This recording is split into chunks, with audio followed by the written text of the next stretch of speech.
उनकी गाड़ी से और उनका पुत्र गिरफ्तार हुआ सिर्फ नशीली पदार्थों के कारण। 100% सरकार रिपीट कर रही है। आप ही के चैनल्स 41 और 42 सीटों का आकलन करके बता रहे हैं और बहुत सारे सामाजिक संस्थान भी नशा मुक्ति अभियान को लेके हमारे ज़िले में और प्रदेश में कार्य कर रहे हैं। देखिए, भारतीय जनता पार्टी किसी नीति के आधार पे अपने प्रत्याशियों का चयन करती है। वहाँ इस प्रदेश की जनता आदरणीय मोदी जी को और नड्डा जी को और प्रदेश में हमारे मुख्यमंत्री जयराम ठाकुर जी को अपना आशीर्वाद देगी। ऐसा नहीं है, नशे में काबू पाया गया, बहुत लोगों को गिरफ्तार किया गया और नशे की सामग्री जो प्राप्त हुई उसके लिए बोर्ड भी बनाया गया, नशा मुक्ति अभियान भी चला रहे हैं। एम्स एक नेशनल इंस्टीट्यूट है और एम्स में अगर भर्तियां होती है तो डॉक्टर्स, नर्सेस, पैरामेडिकल स्टाफ और इससे जुड़े हुए ही प्रोफेशनल्स की भर्ती होती है और ये प्रोफेशनल्स की जब भर्ती होती है तो ये ऑल इंडिया टेस्ट के माध्यम से होती है और ये चल रहा है। लेकिन नशा ऐसा विषय है कि एक बार घुस जाए तो इसको निकालने में समय लगता है और जिस तरीके से नशा के सामग्री को आदान प्रदान किया जाता है उसमें हमारी पुलिस की जो पुलिस है वो बहुत ज़ोर शोर से कार्य कर रही है। एडमिनिस्ट्रेशन इसके ऊपर कार्य कर रही है। हिमाचल प्रदेश की सबसे हॉट सीट में से एक बिलासपुर सदर सीट हॉट इसलिए क्योंकि ये बीजेपी के राष्ट्रीय अध्यक्ष जेपी नड्डा का गृह ज़िला है और यहाँ से बीजेपी ने अपने सिटिंग एमएलए की सीट भी बदल दी है। मौजूदा बीजेपी के उम्मीदवार त्रिलोक जम्वाल जी हैं जिनके लिए प्रचार कर रही हैं खुद जेपी नड्डा की पत्नी मल्लिका नड्डा जी। मल्लिका जी, वजह क्या रही आपको सिटिंग एमएलए की सीट बदलनी पड़ी? देखिए, भारतीय जनता पार्टी किसी नीति के आधार पे अपने प्रत्याशियों का चयन करती है और मुझे लगता है जिस तरह की रिपोर्ट्स क्षेत्र से कैंडिडेट्स के बारे में आती है उस पर विचार विमर्श करके कोई ना कोई नए चेहरे सामने लाने की आवश्यकता होती है और लोगों में सिटिंग एमएलए सिटिंग के प्रति थोड़ी सी नाराज़गी भी रहती ही है। तो मुझे लगता है पार्टी ने कुछ इसी तरह के विचार से बचने के लिए इसी तरह के विचार से शायद सीट बदला होगा। ये संगठन का विषय है, इसमें मैं ज़्यादा बोलना उचित नहीं समझती हूँ। जो मौजूदा हालात हैं, कांग्रेस अपनी जीत का दावा कर रही है, बीजेपी अपनी जीत का दावा कर रही है, आप चीज़ों को कैसे देख रही हैं? क्या सरकार रिपीट कर रही है या थोड़ी कांटे की टक्कर नज़र आ रही है आपको?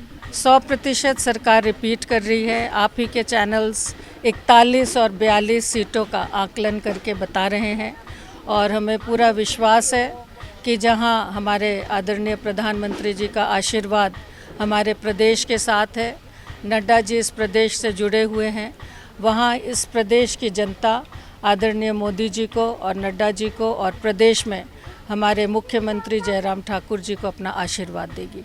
आपने अभी जन संवाद के दौरान नशे का जिक्र किया। हिमाचल प्रदेश में भी पंजाब की तरह नशा बढ़ रहा है युवाओं में। चिट्टे का आपने जिक्र किया। सवाल ये है कि यहाँ से विधायक भी बीजेपी के हैं और 5 साल सरकार भी बीजेपी की रही। क्या आपको लगता है कि सरकार नशे पर काबू करने में नाकाम रही 5 साल में? ऐसा नहीं है, नशे में काबू पाया गया, बहुत लोगों को गिरफ्तार किया गया और नशे की सामग्री जो प्राप्त हुई उसके लिए बोर्ड भी बनाया गया, नशा मुक्ति अभियान भी चला रहे हैं और ये चल रहा है। लेकिन नशा ऐसा विषय है कि एक बार घुस जाए तो इसको निकालने में समय लगता है और जिस तरीके से नशा के सामग्री को आदान प्रदान किया जाता है उसमें हमारी पुलिस की जो पुलिस है वो बहुत ज़ोर शोर से कार्य कर रही है। एडमिनिस्ट्रेशन इसके ऊपर कार्य कर रही है और बहुत सारे सामाजिक संस्थान भी नशा मुक्ति अभियान को लेके हमारे ज़िले में और प्रदेश में कार्य कर रहे हैं। तो क्या आपको लगता है कि विरोधी जो दल हैं उनसे जुड़े जो नेता हैं वो नशे के कारोबार में या नशा फैलाने में संलिप्त हैं? जिन विधायक के नाम हम सब ने लिया, बम्बर ठाकुर जी, उनकी गाड़ी से और उनका पुत्र गिरफ्तार हुआ सिर्फ नशीली पदार्थों के कारण। तो ये एक सबूत है कि जो कांग्रेस ने प्रत्याशी दिया है वो खुद और उनका परिवार अगर नशे को बढ़ावा देने वालों में से है तो उस प्रत्याशी के विरोध में, उस प्रत्याशी के खिलाफ हम सबको आवाज़ उठाना आवश्यक है। आपने संवाद के दौरान एक बात ये भी कही कि जो जिस तरीके से हमने कोरोना का दौर देखा, वैक्सीनेशन को लेकर एक लंबी मुहिम चली। आपने कहा कि प्रधानमंत्री मोदी की वजह से वैक्सीनेशन संभव हो पाया, वैक्सीन का आविष्कार हुआ और सबको मुफ्त में वैक्सीन लगी। आपको लगता है कि चुनाव में ये एक मुद्दा हो सकता है लोगों के जहन में? देखिए, चुनाव में बहुत सारे मुद्दे ऐसे होते हैं जो तात्कालिक होते हैं और उस क्षेत्र से जुड़े हुए होते हैं, लेकिन लोगों को याद कराना कि एक महामारी के दौर से पूरे देश को, पूरी जनता को और स्वास्थ्य की दृष्टि से अगर किसी ने हम सबको सुरक्षित रखा है तो वो हमारे प्रधानमंत्री जी की नीति, हमारे प्रधानमंत्री जी का विजन और हमारे प्रधानमंत्री जी के द्वारा दिया गया वैक्सीनेशन है, जो सिर्फ देश में ही नहीं विदेशों में भी दूसरे देशों को देके वहाँ प्राणदान देने का कार्य ये भारतीय जनता पार्टी की सरकार और प्रधानमंत्री जी के द्वारा किया गया। एम्स एक बड़ी सौगात मिली बिलासपुर को और चुनाव से ठीक पहले उसका उद्घाटन किया गया। बम्बर ठाकुर से अभी हमने बात की, उनका ये कहना है कि वहाँ पर जो भर्तियाँ हो रही हैं, जो लोग रखे जा रहे हैं वो गुजरात से रखे जा रहे हैं, बाहर के लोग रखे जा रहे हैं, हिमाचल प्रदेश के लोगों को वहाँ पर नौकरी नहीं दी जा रही। इन आरोपों पर आप क्या कहेंगे? मुझे बहुत दुख होता है इस विषय को सुनते हुए। एम्स एक नेशनल इंस्टीट्यूट है और एम्स में अगर भर्तियां होती है तो डॉक्टर्स, नर्सेस, पैरामेडिकल स्टाफ और इससे जुड़े हुए ही प्रोफेशनल्स की भर्ती होती है। और ये प्रोफेशनल्स की जब भर्ती होती है तो ये ऑल इंडिया टेस्ट के माध्यम से होती है। ऑल इंडिया टेस्ट जो क्वालिफाई करते हैं उनको इंटरव्यू के लिए बुलाया जाता है और उस इंटरव्यू के माध्यम से उनका चयन होता है। तो ये बहुत बड़ी गलतफहमी है कि गुजरात से लोग रखे जा रहे हैं।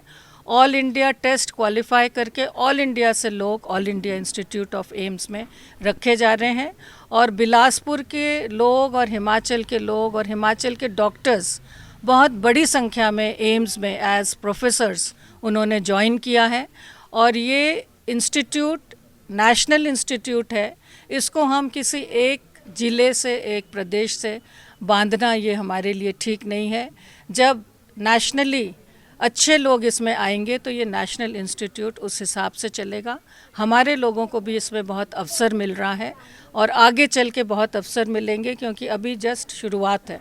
तो अभी बहुत कम संख्या में लोगों को इसमें रखा गया है। जैसे जैसे संस्थान विकसित होगा वैसे वैसे लोगों को और ज़्यादा अवसर और मौके मिलेंगे। हमारे स्थानीय रिपोर्टर ने हमें ये जानकारी दी कि जो कई मरीजों को एम्स बिलासपुर से पीजीआई चंडीगढ़ या आईजीएमसी शिमला रेफ़र किया गया, जो कि उल्टा होना चाहिए। तो आपको लगता है कि अभी एम्स जो है वो 100% काम नहीं कर रहा है अभी उसमें और सुचारू रूप से चलने में अभी समय है? देखिए, एम्स जैसी संस्थाएं और इंस्टीट्यूट्स को बनने में 10 से 15 साल का अवसर लगता है जब ये इंस्टीट्यूट पूरी तरह से चलने में संभव होती है। अभी सिर्फ 100 बेड के लिए एम्स प्रारंभ किया गया है और उसकी जो सुविधाएं हैं बेसिक, उसको देने का प्रयास किया गया है। सभी एक्सपर्ट्स और सभी डॉक्टर्स के स्पेशलिस्ट एम्स में अभी आने बाकी हैं।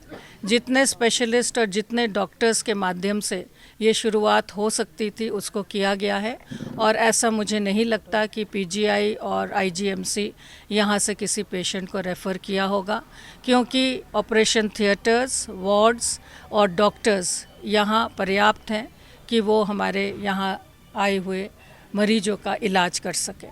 एक आखिरी सवाल, बतौर राष्ट्रीय अध्यक्ष जेपी नड्डा के लिए क्या आप इसे एक बड़ी चुनौती के तौर पर देख रही हैं कि जिस राज्य से वो आते हैं वहाँ पर चुनाव है और सरकार रिपीट करने की एक बड़ी जिम्मेदारी उनके कंधों पर है?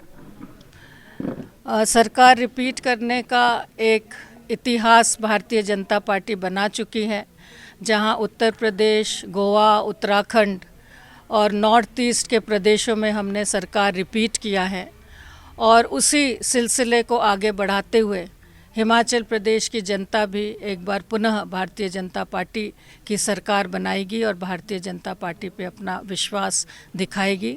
ये प्रत्येक चुनाव एक चुनौती होती है और हर व्यक्ति के लिए चुनौती होती है और ये भी एक चुनौती के तौर पे इस चुनाव को भी देखा जा रहा है, लेकिन हमें पूरा विश्वास है कि लोगों का आशीर्वाद भारतीय जनता पार्टी के साथ होगा। कितनी सीटें आएंगी? 42। 42 सीटें आएंगी। तो मल्लिका जो नड्डा आप जो बता कि रहे हैं। मल्लिका नड्डा का कहना है कि 42 सीटों के साथ पूर्ण बहुमत के साथ हिमाचल प्रदेश में बीजेपी की सरकार रिपीट होगी। हमारे सहयोगी आनंद कुमार के साथ उत्कर्ष कुमार सिंह, अनसीन इंडिया, हिमाचल प्रदेश।